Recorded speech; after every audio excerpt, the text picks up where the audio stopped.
Bonjour et bienvenue pour ce nouveau JT Comptalia TV Revue Fiduciaire. Au sommaire aujourd'hui, impôt sur les bénéfices, frais professionnels et transfert du siège social de SARL. Les sociétés relevant de l'impôt sur les sociétés et de l'impôt sur le revenu dans la catégorie des bénéfices industriels et commerciaux, selon le régime simplifié d'imposition, peuvent déclarer en ligne leur déclaration de résultat. Depuis le 29 décembre 2014, le service Déclarer le résultat BIC-RSI, déjà ouvert depuis mai 2014 aux entrepreneurs individuels relevant de l'IR dans la catégorie des BIC, selon le régime simplifié d'imposition, est étendu aux sociétés relevant de la même catégorie de revenus. Le service Déclarer le résultat IS-RSI est désormais proposé pour les sociétés soumises au RSI qui relèvent de l'IS.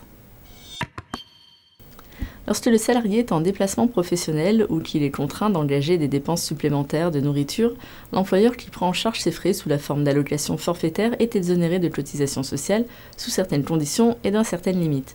Pour 2015, les limites d'exonération des allocations forfaitaires pour frais de repas sont fixées à 18,10 € pour un repas au restaurant, 8,80 € pour un repas hors des locaux, 6,20 € sur les lieux de travail.